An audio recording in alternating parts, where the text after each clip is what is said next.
GT Countdown. Top 10 Funniest Games. When it comes to ranking the elite, funniest is a hard thing to quantify. Humor is subjective after all. What leaves you in stitches might put someone else to sleep. But humor in video games has seen several important landmarks that have helped redefine what interactions we laugh at and why. Chest pain! Having chest pain! If the following 10 nominees didn't make you chuckle at least once, then you may have checked your sense of humor at the start screen. Number 10. Welcome to the Aperture Science Computer Aided Enrichment Center. Portal. Making light of your own mortality to elicit a nervous chuckle might seem like a cheap trick, but Valve's doorway generator was paced perfectly. With just a one-way conversation, and a dangerously glitched one at best, to get you through all the test chambers, no one thought Portal would be as funny as it was. Assume the party escort submission position or you will miss the party. Everyone was so fascinated by the tech that the literal breakdown of the mastermind GLaDOS was just the icing on a masterfully baked cake. Even if we did never get to eat it. Number 9. Hope this is not Chris's blood. Resident Evil. How do you say Master of Unlocking in Japanese? While it must also be considered for the top 10 most terrifying games of all time, Resident Evil is also a laugh riot, but not intentionally. The localized script is so bad, we can't tell if the actors realize its ineptitude or not. For now, I'll wait here, since there are a lot of chemicals in this room and they might be useful. Well, I'll look over the chemicals. Some lines reach new levels of campiness. Jill, here's a lockpick. It might be handy if you, the Master of Unlocking, take it with you. While others just don't make any sense. It's a weapon. It's really powerful, especially against living things. It's clearly a game that would not have been as funny if the developers intended it to be so, making this comedy/horror title a fortunate mistake. That was too close. You were almost a Jill sandwich. We could slide 50 badly translated games onto this list, like the classic Zero Wing, but Resident Evil stands as the glowing example of translation gone wrong because of how serious it's supposed to be. Do you think we could see Tyrant now? Barry, you're so optimistic. Number 8. The Secret of Monkey Island. In a time when most games didn't have a sense of humor, let alone the balls to make fun of themselves, the swashbuckling silliness of Ron Gilbert and other LucasArts pioneers demonstrated wit as sharp as a buccaneer's blade. The graphic misadventures of Guybrush Threepwood followed the halls of Maniac Mansion and the catacombs of Indy's Last Crusade. LucasArts' expertise in the genre was evident in every line. Monkey Island proved game humor could be both intelligent and obnoxious, with equally hilarious results. Number 7. Command & Conquer Red Alert. Renowned as much for its real-time strategy as its real-time laughs, the Command & Conquer Red Alert series deployed onto our countdown with a single question in mind.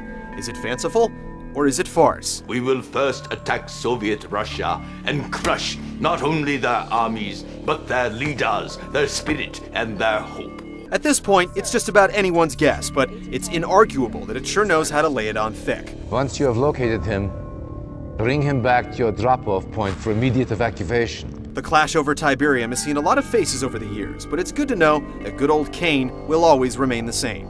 And we wouldn't have it any other way. You can't kill the Messiah. Number 6. Leisure Suit Larry. Lovable loser Larry Laffer has been hanging around adventure games and trying to get laid since the 80s, although he's had more luck making people laugh than actually getting lucky. What do you expect from a guy who thinks gold chains and polyester leisure suits are the height of fashion? While the series isn't quite as funny as it used to be without Larry's creator Al Lowe, we'll never forget in Land of the Lounge Lizards when, only minutes after starting the game, we that prostitute and our exploded. Yes. Number 5.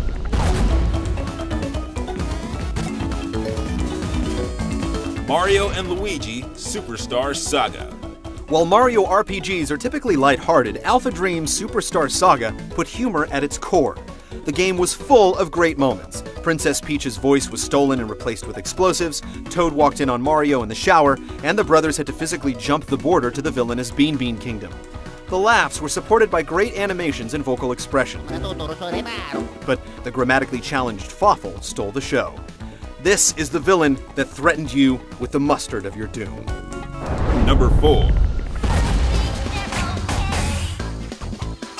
Osu Tatakae Wendan. It isn't the easiest title on the block to say, but the zany humor of Wendan earns its praises for comedy without barriers.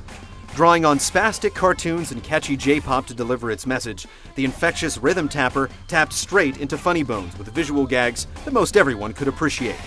Not to mention that the game itself isn't half bad either. A title that's 100% Japanese and 1000% hilarious, Wendan's unique take on everyday life was a laugh riot. Number 3. Grim Fandango. Gladys, are you loco? From the mentalist Tim Schafer comes a noir adventure based on Day of the Dead. Skeletal salesmen sold trips with the recently departed ferrying customers to their just rewards. Of course, a mix of undead mobsters and numbing office bureaucracy turned it into anything but an exercise in retail service. As Manny Calavera, you tackled a surreal world that was quite lively despite everyone being dead. Beret-wearing revolutionaries cried viva, and speed demons were actual, lovable demons. Even when the moments weren't laugh-out-loud funny, the atmosphere was draped in smoke and smirks. And for anyone who was concerned with all the smoking, the manual had you covered. Number 2. WarioWare Franchise. A parody of minigame collections, WarioWare for Game Boy Advance boasted 200 games in one, with activities including dodging ninjas, cutting logs, and brushing teeth. It was seemingly innocent, but that just made it all the more funny. Players had only seconds to react and never knew what would come next, and it was hard to stop laughing when you suddenly had to dodge a hot dog or help a pretty girl sniff up a drip of snot. More recently, Smooth Moves maxed out the Wii's potential for embarrassment by making players act out a variety of crazy gestures in front of their friends, adding a whole new layer of hilarity to the series. Number 1.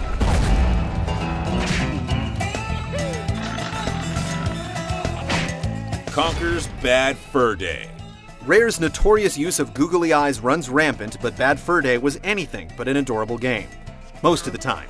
Throwing caution aside, the M-rated plot followed the drunken plight of a foul-mouthed squirrel looking for his curvy mate Barry.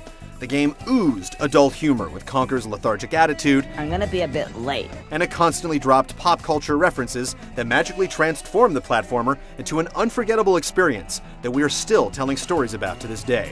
With hilarious voice acting. Isn't it a little bit early in the day to start talking about Gothic architecture? Nuts-to-the-wall gore. And a musical score that showcased a gigantic pile of singing poo. There was more comedy piled into this game than any other. I say, this is far from dignified. I hope Mavis and Olive don't see this. They'll never